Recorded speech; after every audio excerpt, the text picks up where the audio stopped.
love you so much, Carrie. And I meant every word of that proposal yesterday. A life without you a part of it is very pointless, I think. I feel the same way. Then why haven't you said yes? Ross, I just want to wait until all this chaos is behind us. Marrying you was the most wonderful thing in my whole life. And when Alan is found, there are going to be more investigations, more people that you and I both love are going to be questioned by the police, and I don't want any of that mess to affect how we feel about each other. Do you understand that? Yes, I understand that.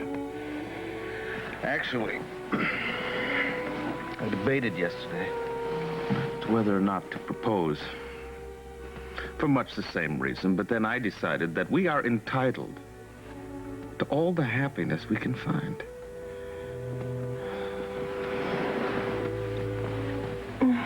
You know, don't you, the most important thing is that we met each other and fell in love. I'm clinging to that now. Now more than ever.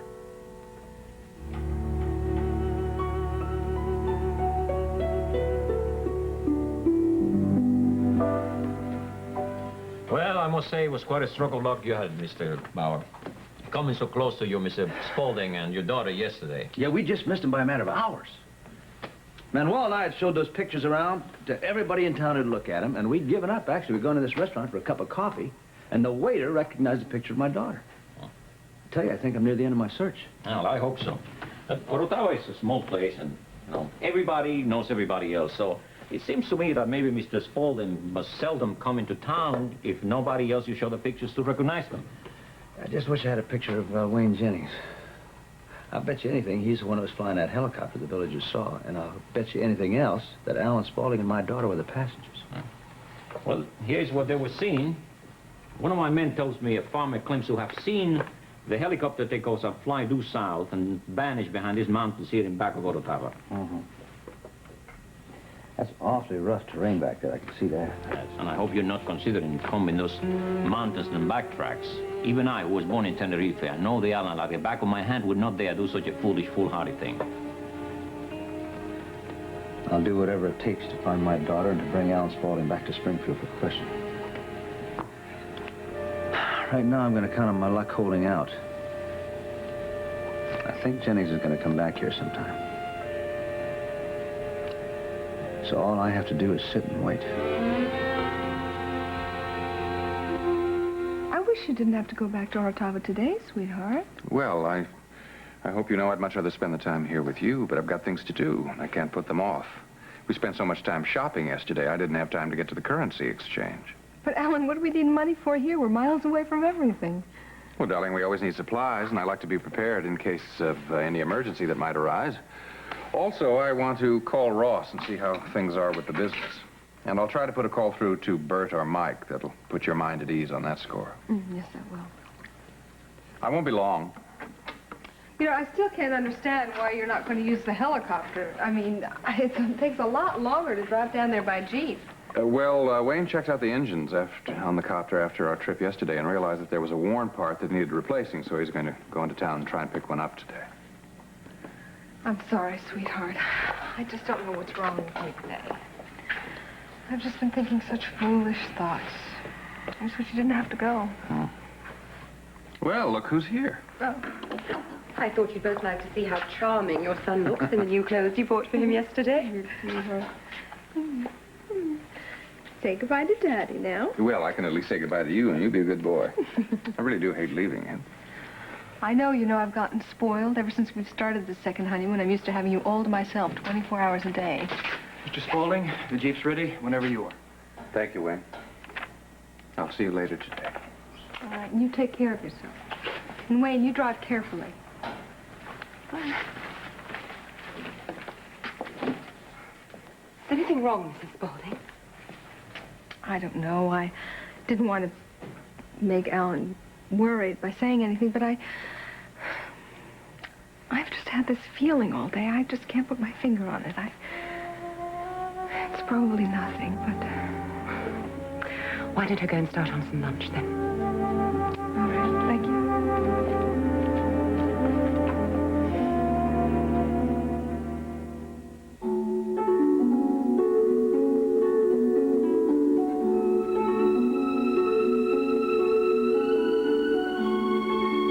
And now, the award-winning Guiding Light. Hey, morning, everybody. Morning. Hi. Hi. What's in the bag? Well, I feel a little silly carrying it around, but that's my monkey suit for tonight. Yeah, I figured I'd better bring it over this morning. Once I get going over there, I'm not going to get a break until tonight, and you two and Mom and Derek walk in for the big bash. Well, don't overdo it. We want you in top form. Ah, don't worry about me. I'm so wired I could wrestle a pickup truck, not even break a sweat. Listen, I can't invite you over for lunch today because I'm going to be so busy with the changing the name at the last minute and all, okay? Yeah, sure, I understand. Okay. Excuse me. Go for this, Miss Parker. Morning. Hi, Tony. I want to wish you good luck for tonight. I know how much this means to you. Well, thanks. I feel a lot better after our little talk yesterday. Maybe I'm not so crazy to want a better kind of life. It must be genetic. You're not the only dreamer in the Reardon family. Hillary, I'd really appreciate it if you wouldn't compare me with Nola. She's really been getting on my nerves lately. You know what she did yesterday? I'm working late in the office in the afternoon. I come out, and she's in the bar there having coffee with Josh Lewis like she owns the place. Well, that's funny. She was here yesterday, and she broke an appointment with Sarah because she said she had to rush back to her job. I'll never figure her out. I gave up trying years ago. Oh, I just wish she hadn't conned Floyd into taking her to this opening. You know, it's incredible, Nola. I'd never know. Honest? Honest, look, this outfit is gorgeous. You couldn't even tell it's maternity clothes. You know what it looks like? What? Some expensive designer creation. Boy. Oh, Gracie, in a couple weeks, no designer in the world's going to be able to cover the fact that I'm pregnant. So these next few weeks really have to count. You know, I have to admit, Nola, I really had my doubts about you taking this job. But now I think you're really lucked out. I mean, you've got a great job. You've got a generous boss that buys you things like that. You know, the thing that worries me, Gracie, though, is why is Mr. McCord so concerned that I'm pregnant? And why is he so interested in who the father is? And why did he buy me these clothes, these pregnant clothes? Well, look, you don't even ask. Just relax and enjoy it. You know, even Mrs. Renfield was friendly and nice when I came in. When she gave me this coffee and these crescent rolls. Yeah. Well, you know, she can be really nice, too, but she's just like he is. I mean, following me all around the house, asking me all sorts of questions about who the father is and all that stuff. Did you tell them it was Floyd? No, I didn't tell him it was Floyd. I just said a story to cover it. Nola, you said you're on a campaign to quit lying. Gracie, it wasn't a lie. It was more like I wished it to be true. You know, I'll never forget that day when you came into the shop last summer and you were all excited about going to Las Vegas with some guy. You were going to get married and start a whole new life. Yeah. I'll never forget it. Really hurt a lot. Never been so humiliated in my life. Tell you one thing, Gracie. I made a list. I made a list of all the people that were responsible for what I had to go through. And someday, somehow, I'm going to make them pay for it. Nola, you are starting to sound like your boss when you told me you heard him on the phone saying he was going to make some guy pay for something. Remember that? Well, whatever. It's just, I'm glad I didn't lose my job after going to the police about that hat thing.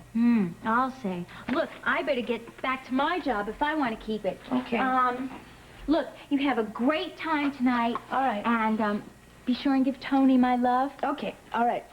Great, wait a minute. Why don't you come? Why don't you tell him that yourself? You can come to the bar. There'll be plenty of room. That's where he's going to be working. Well, I don't know. You never know. I might do that if I can find something to wear. Oh, you can find something to wear. Come on, you can sit with Floyd and I at our table. It's going to be a really special table, too, because Josh Lewis picked it out personally. Josh Lewis? Did you see him? Did he call you here? No. I went by the restaurant. We had this wonderful little talk and everything. That's why I don't want the dress to look like a pregnant dress. I can't believe you, Nola. You have got so many irons in the fire right now. Well, Grace, you know, that's the funny thing about life. Things can work out the way you want them to if you're clever, you know. So I'm just going to make sure I'm going to do my best so I have a good future for me and my baby before I go into hiding for the last month. Now, my money's on you, kid. Well, if we're gonna have breakfast, we're gonna have to hurry. I'll be right there. Oh, something smells good. What is it? Waffles, hot maple syrup, and sausages.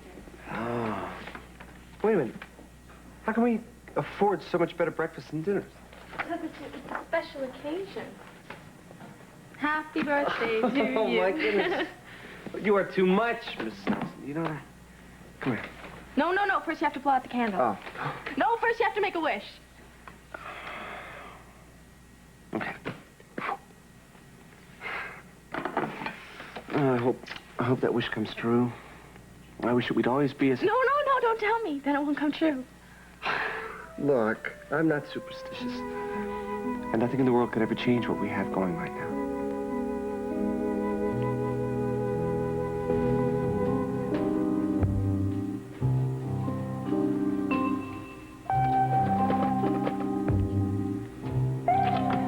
Happy birthday.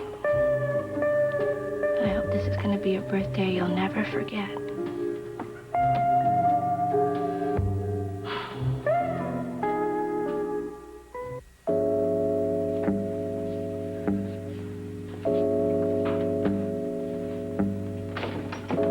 Senor Bow, I have been talking to some of the villagers. They say they have seen an American pilot land a helicopter several times before on that same spot where it was sighted yesterday. Great. Then all we got to do is sit and wait for Jennings to come back.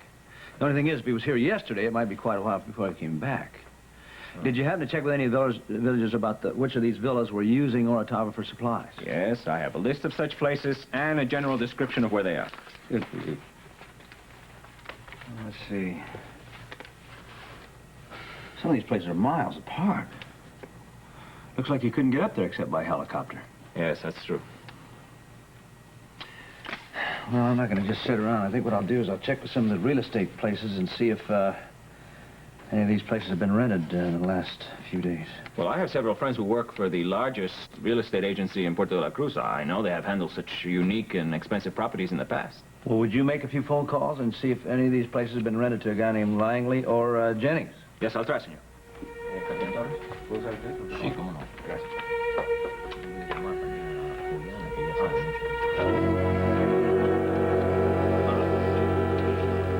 I keep wondering if Dad ever received my letter because I haven't heard back from him and it worries me a little. In fact, I haven't heard from anyone. I hope nothing's gone wrong back home. It's beautiful here in Tenerife, Grandma, but I miss my family. Alan's in Orotava this afternoon and he's planning to call Ross at the office and then try to reach you or Dad. So maybe he'll have some word when he gets back. I'm praying Ross will tell him the Diane Ballard case has been solved by now, because I know it's been weighing very heavily on Alan's mind. Mrs. Spaulding, excuse me. Yes, Emily, what is it? I thought I should tell you. I've just had a terrible shock in the nursery. Is Alan Michael all right? Yes. He's fine. He's sleeping soundly after his lunch. Well, it's probably just my imagination, but after I gathered up the laundry, I went back into the nursery to check on Alan Michael, and... well, I thought I saw something moving outside the window. No, it's all right. I looked outside, and I didn't see anyone. It's probably just a shadow from the afternoon sun or something, but... well, I feel ever so much better now that I've told you about it. I also feel a little foolish. No, Emily, you shouldn't feel foolish. The first night we were here, Alan thought that he heard something or someone outside of the villa also. I mean, but it wasn't anything. It's just that we're so isolated from everything, and we don't even have a phone. I know. If either one of us could fly a helicopter, perhaps I wouldn't feel so jumpy. But with the Jeep gone, both men away, well, it just feels very lonely and isolated here. I know. I was feeling lonely myself. That's why I started a letter to my grandmother. Well, in that case, I'll let you get on with it. I'll go do the laundry and the ironing. Oh, no, let me help you with that. Oh, no. Oh, come on. You've had more than enough to do with all the work you've been doing with Alan Michael and everything. Now, it may not be my place to say it, but it's so wonderful to see you both together. I'm so happy. Thank you very much, Emily. I'll go and see to Alan Michael. All right.